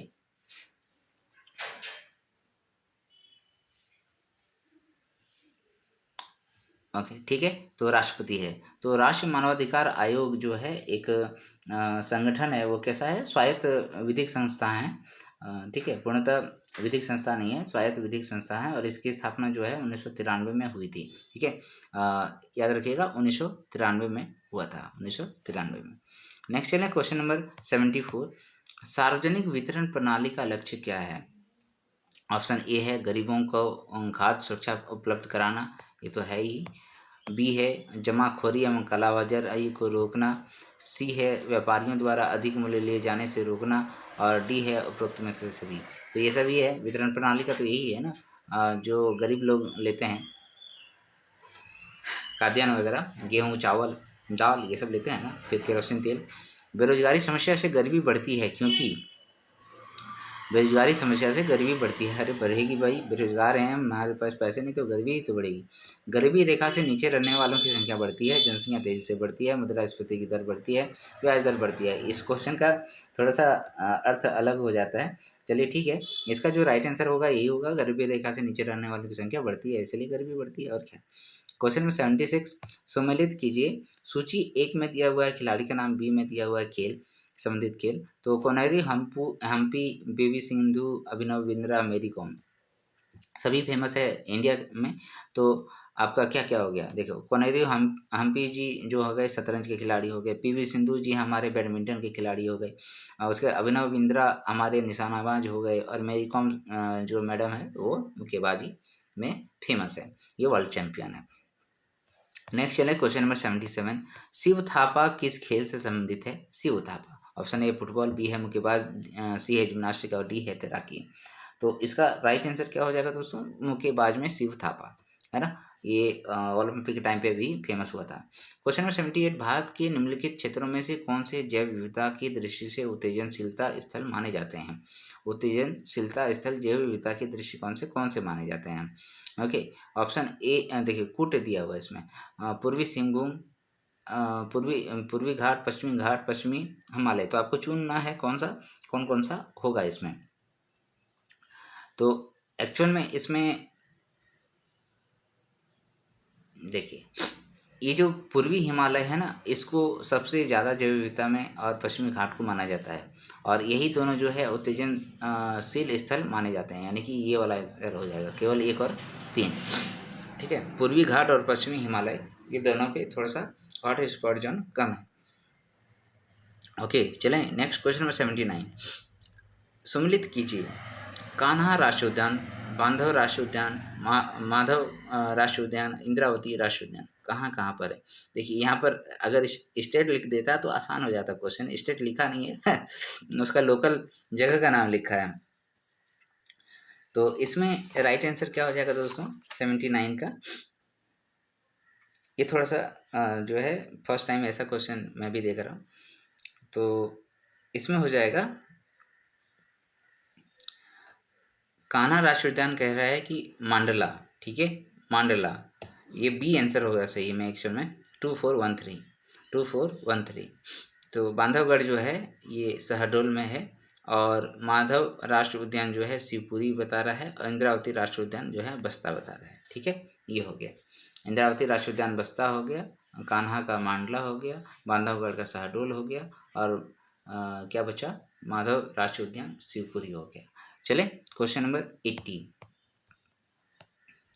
चलते चलते 80 में आ गए हैं। चलिए आज का पहला सेट कैसा होगा, मैं भी सोच रहा था आपको एक्सप्लेन पूरा कर पाऊंगा कि नहीं कर पाऊंगा, क्योंकि इसमें बहुत सारी जानकारियाँ चाहिए होता है। क्वेश्चन नंबर 80, इनमें से भारत के किस राज्य में बाढ़ अधिक आती है। बिहार में आती है, पश्चिम बंगाल में, असम में और उत्तर प्रदेश में। तो यहाँ पर देखिए तीनों ही जो चारों राज्य है ये बाढ़ से प्रभावित राज्य है, लेकिन आपको सबसे ज़्यादा वाला का चुनाव करना है।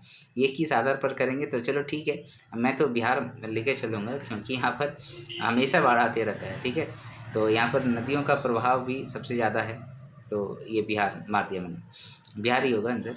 81, नागरिक पंजीकरण प्रणाली CRS के अंतर्गत कितने दिनों के भीतर जन्म तथा मृत्यु की घटना को भारत में रजिस्ट्रेशन कराना अनिवार्य होता है। जन्म और मृत्यु नागरिक पंजीकरण प्रणाली के द्वारा। तो यहाँ पर देखिए ऑप्शन ए है 15 दिन, 21 दिन, 26 दिन और 30 दिन। तो हम लोगों को 1 महीना का टाइम दिया जाता है, इतना तो पता है, लेकिन इसमें जो CRS है उसके अकॉर्डिंग कहता है 21 दिन के भीतर जो है 21 दिन के भीतर आपको ये पंजीकरण करा लेना चाहिए, 21 दिन के भीतर। नेक्स्ट चलें क्वेश्चन नंबर 82, नगरीकरण गलियारा संबंधित है। नगरीकरण गलियारा संबंधित है नगरीय क्रियाकलापों को विस्तार देने से, नगरीय परिवहन संकटों से, ग्रामीण नगरीय उपान से और प्रति नगरीकरण से। तो नगरीकरण गलियारा किससे संबंधित है, ये आपको आंसर करना था। इसमें आंसर हो जाएगा दोस्तों 82 का ए, नगरीय क्रियाकलापों को विस्तार देने से मतलब है नगरीय गलियारा। ठीक है, नगरीय गलियारा शब्द यूज़ करता है नगरीकरण में, उसका मतलब होता है क्रियाकलापों को विस्तार देना। नेक्स्ट चलें क्वेश्चन नंबर 83, विज्ञान और प्रौद्योगिकी के क्षेत्र में उत्कृष्ट सेवाओं के लिए भारत में वैज्ञानिक और औद्योगिक अनुसंधान परिषद द्वारा निम्नलिखित में कौन सा पुरस्कार दिया जाता है। शांति स्वरूप भटनागर पुरस्कार, बी है इन्फोसिस पुरस्कार, सी है वैज्ञानिक अनुसंधान के लिए GD बिरला पुरस्कार, और डी है आपका ओम प्रकाश भूषण पुरस्कार। तो विज्ञान और प्रौद्योगिकी के क्षेत्र में उत्कृष्ट सेवाओं के लिए भारत में वैज्ञानिक और औद्योगिक अनुसंधान के लिए शांति स्वरूप भटनागर पुरस्कार दिया जाता है। ठीक है, शांति स्वरूप भटनागर पुरस्कार दिया जाता है। तो पुरस्कार और सम्मान से भी तो एक क्वेश्चन रहना है ना, 2 क्वेश्चन। निम्नलिखित में से किसे बुकर पुरस्कार नहीं मिला है। विक्रम सेठ, सलमान रुश्दी, BS नाइपॉल, अरुंधति रॉय। तो इसका राइट आंसर जो होगा वो क्या हो जाएगा दोस्तों, विक्रम सेठ को नहीं मिला है, बाकी सभी लोगों को बुकर पुरस्कार मिला है। बुकर पुरस्कार कौन देता है, यूरोप में एक देश है इंग्लैंड है ना, वही देता है। चलिए क्वेश्चन नंबर 85, यूरोपीय आर्थिक समुदाय का मुख्यालय कहाँ है। ब्रुसेल्स में है, कोपेनहेगन में है, बॉन में है, पेरिस में है। यूरोपीय आर्थिक समुदाय का बात कर रहा है, तो 85 का आंसर हो जाएगा ब्रुसेल्स दोस्तों। ब्रुसेल्स में जो है आपका यूरोपीय आर्थिक समुदाय का मुख्यालय है। ओके, मुख्यालय वाला भी पोर्शन याद करके जाइएगा, अलग अलग यूनेस्को का कहाँ है। ठीक है, ये सारी चीज़ें। अब चलते हैं नेक्स्ट सेक्शन, और ये लास्ट सेक्शन होता है जहाँ पर आपको करंट अफेयर से समसामयिक घटनाओं से संबंधित प्रश्न होते हैं। इसमें 15 क्वेश्चन होते हैं। पहला है क्वेश्चन नंबर 86, हाल ही में किस खिलाड़ी को वर्ष 2023 के बैलन डी'ओर अवार्ड से सम्मानित किया गया? सुनील छेत्री को, विलियम मपाबे को, क्रिस्टियानो रोनाल्डो को और लियोन मेसी को। इसका जो राइट आंसर होगा दोस्तों वो क्या हो जाएगा? लियोन मेसी हो जाएगा। 86 का डी, लियोन मेसी। नेक्स्ट है क्वेश्चन में, ब्रिटिश एंड्योरेंस चैंपियनशिप में भाग लेने वाली पहली भारतीय महिला कार रेसर कौन है? तो ये रेसर का बात कर रहा है, इसमें अनामिका कुमत है, हुमैरा मुश्ताक है, विनीता जायसवाल है, समीरा रेड्डी है। ये मैंने न्यूज़ में भी सुना था कहीं। तो 87 का यहाँ पर बी हो जाएगा, हुमैरा मुश्ताक। ठीक है, ब्रिटिश एंड्योरेंस चैंपियनशिप में भाग लेने वाली पहली भारतीय महिला रेसर कार है। ठीक है, क्वेश्चन नंबर 88, हाल ही में केंद्रीय मंत्री सर्बानंद सोनोवाल द्वारा मुंबई में पहला अंतर्राष्ट्रीय क्रूज लाइनर, ठीक है, क्रूज लाइनर लॉन्च किया गया है। इस क्रूज लाइनर का नाम क्या है? रॉयल इंडिया, कोस्टा सिनेना और नाविका और क्रूज एक्सप्लोरर। तो 88 का जो राइट आंसर है वो है कोस्टा सिनेना। ठीक है, कोस्टा सिनेना ये नाम है क्रूज लाइनर का, जो सर्बानंद सोनोवाल ने हमें दिया है। वो पतन मंत्री है ना। 88, 89, हाल ही में किस देश ने दुनिया की पहली passenger carrying flying taxi EHang's 216S को मंजूरी दी है? ठीक है, ऑप्शन ए है भारत, बी है जापान, सी है चाइना और डी है दक्षिण कोरिया। तो 89 का राइट आंसर होगा चीन। क्या होगा दोस्तों? चीन। ठीक है, ऐसा काम चीन ही करेगा। Passenger carrying flying taxi EHang's EH216S नाम दिया है इसका। तो टैक्सी ही फ्लाई कर रहा है तो चाइना में। क्वेश्चन नंबर 90 में क्या है दोस्तों? ये सतर्कता जागरूकता सप्ताह 2023 की थीम क्या है? चलो ये थोड़ा सा पुराना है, इसको नहीं पढ़ेंगे हम लोग। क्वेश्चन नंबर 91, निम्न में से कॉलिंस डिक्शनरी ने वर्ड ऑफ द ईयर 2023, ठीक है, ये इम्पोर्टेंट है, AI का ज़माना चल रहा है, AI ही था इसका। ठीक है, 91 का ए। ये किसने किया था? कॉलिंस डिक्शनरी ने वर्ड ऑफ द ईयर 2023 चुना था AI को। नेक्स्ट चले हैं क्वेश्चन में 92, वनडे विश्व कप इतिहास में वनडे विश्व कप में भारत की ओर से सबसे ज़्यादा विकेट लेने वाला गेंदबाज कौन बने थे? तो यहाँ पर तो बहुत चर्चाएं चल रही है, क्योंकि इसको अभी टीम में लिया नहीं जा रहा है। मोहम्मद शामी साहब को 2023 में सबसे ज़्यादा विकेट लिए थे इन्होंने, पहले मैच में खिलाया भी नहीं गया था। ठीक है, तो ये हो गया 92 का सी। 93, रोसाटॉम कंपनी द्वारा किस देश में दुनिया का सबसे ऊंचा परमाणु रिएक्टर अनुसंधान स्थापित किया गया है? रोसाटॉम कंपनी के द्वारा परमाणु रिएक्टर सबसे ऊंचा, जापान, ब्राज़ील, बोलिविया, थाईलैंड। कोई बोलिविया मारिएगा तो आंसर बोलिविया ही है। सबसे ऊंचा पठार आप सभी को पता है बोलिविया में ही है। 94, हाल ही में अपने सभी जिलों में हॉल मार्किंग केंद्र स्थापित करने वाला पहला राज्य कौन बना? चलिए दोस्तों, अभी तक आपने मेरा वीडियो को लाइक नहीं किया तो लाइक कर दीजिए, शेयर कीजिए अपने दोस्तों के बीच और सब्सक्राइब कर लीजिए मेरे चैनल को। लाइक तो बनता है यार, लाइक नहीं करते हो आप लोग, इतना आदमी देखते हो फिर भी लाइक नहीं करते हो। हाल ही में अपने सभी जिलों में हॉल मार्किंग केंद्र स्थापित करने वाला पहला राज्य कौन बना है? हॉल मार्किंग केंद्र स्थापित करने वाला, ठीक है, केरल है, आंध्र प्रदेश है, तेलंगाना है, कर्नाटक है। सभी अपने उस राज्य का नाम बताना है जिसने सभी जिलों में हॉल मार्किंग डाल रखा है। तो 94 का जो राइट आंसर होगा वो क्या हो जाएगा? केरल हो जाएगा, केरल हो जाएगा। क्वेश्चन नंबर 95, आयुर्वेद में नवाचार और अनुसंधान को बढ़ावा देने के लिए किस मंत्रालय के तहत केंद्र आयुर्विज्ञान अनुसंधान परिषद CRAS,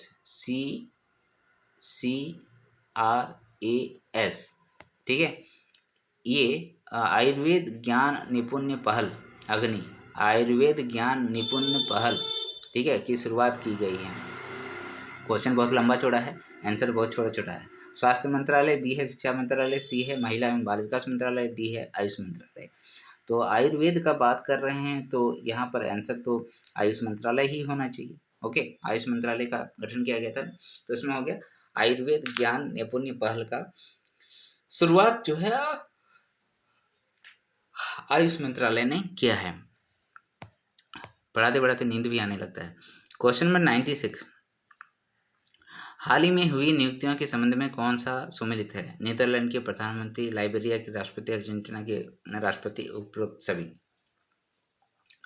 तो ठीक है, इस प्रकार का अंतर्राष्ट्रीय घटनाओं में जो संबंधित राष्ट्रपति है, जैसे वेनेजुएला वाला भी आप याद करके जाइएगा अभी क्या हो रहा है। ओके, हो सकता है पूछ दे, और नहीं तो यहाँ पर ये सभी सही है। ठीक है, ये सभी सही है। नीदरलैंड के प्रधानमंत्री मार्क रूट है, लाइबेरिया के राष्ट्रपति जोसेफ बोकाई है, और अर्जेंटीना के राष्ट्रपति जो है जेवियर गराडो माइली है। जेवियर गराडो माइली है अर्जेंटीना का। नेक्स्ट चलें क्वेश्चन नंबर 97। राष्ट्रपति द्रौपदी मुर्मू ने किस राज्य में ब्रह्म कुमारी द्वारा आयोजित राष्ट्रीय शिक्षा अभियान नए भारत के लिए नई शिक्षा का शुभारंभ किया है? राजस्थान में, मध्य प्रदेश में, उड़ीसा में, कर्नाटक में। इसका जो राइट आंसर होगा वो उड़ीसा होगा। ब्रह्म कुमारी, ठीक है, ब्रह्म कुमारी से संबंधित आयोजन उड़ीसा में किया गया था, जहाँ नए भारत के लिए नई शिक्षा का शुभारंभ उड़ीसा में किया गया है, वो भी हमारे राष्ट्रपति द्रौपदी मुर्मू जी के द्वारा। और द्रौपदी जी मुर्मू जो है उड़ीसा से ही संबंधित है, आपको याद रहना चाहिए। ओके, नेक्स्ट चलें क्वेश्चन नंबर 98। निम्नलिखित में किसे वर्ष 2024 के लिए संयुक्त राष्ट्र लेखा परीक्षक पैनल का उपाध्यक्ष नियुक्त किया गया है? संयुक्त राष्ट्र लेखा परीक्षक, यहाँ संयुक्त राष्ट्र लेखा परीक्षक है शक्तिकांत दास, उर्जित पटेल, गिरीश चंद्र मुर्मू, शाहजी केवसला। तो ये वाला नाम आप लोगों ने सुना होगा, गिरीश चंद्र मुर्मू साहब। ये मुर्मू साहब जो है हमारे जम्मू कश्मीर में भी राज्यपाल बन के आए हुए हैं ना, लद्दाख में थे सर। Question number 99। हाल ही में सौरभ गांगुली को किस राज्य का ब्रांड एम्बेसडर घोषित किया गया है? तो जहाँ के हैं वहीं का होगा, उत्तराखंड, पश्चिम बंगाल। पश्चिम बंगाल राइट आंसर होगा। और आज का अंतिम क्वेश्चन रहेगा दोस्तों 100 क्वेश्चन। 54वें अंतर्राष्ट्रीय भारतीय फिल्म महोत्सव 2023, यहाँ पर 2023 तक का करंट अफेयर्स ही डाला गया है। किस राज्य में किया गया है? महाराष्ट्र में, पश्चिम बंगाल में, गोवा में, तमिलनाडु में। तो 100 का जो राइट आंसर होगा दोस्तों वो गोवा हो जाएगा। गोवा में ही होता है अंतर्राष्ट्रीय भारतीय फिल्म महोत्सव का आयोजन। ये तो अब शायद फिक्स कर दिया गया है। तो इस तरीके से यहाँ पर मैं आपको ये आंसर भी दिखा दे रहा हूँ, आप एक बार बनाइएगा। अगर मैं कहीं गलत होऊंगा तो आप इसको मिला लीजिएगा एक बार, ठीक है। ये देखिए, स्क्रीनशॉट ले लीजिएगा। यहाँ हो गया 61 तक, फिर मैं इसको बढ़ा दे रहा हूँ ये 97 to 100 तक, ठीक है। तो मिला के फिर मुझे बताइएगा मैं गलत बता रहा था या सही बता रहा था। मिलते हैं नेक्स्ट वीडियो में, तब तक के लिए जय हिंद, जोहार, जय झारखंड।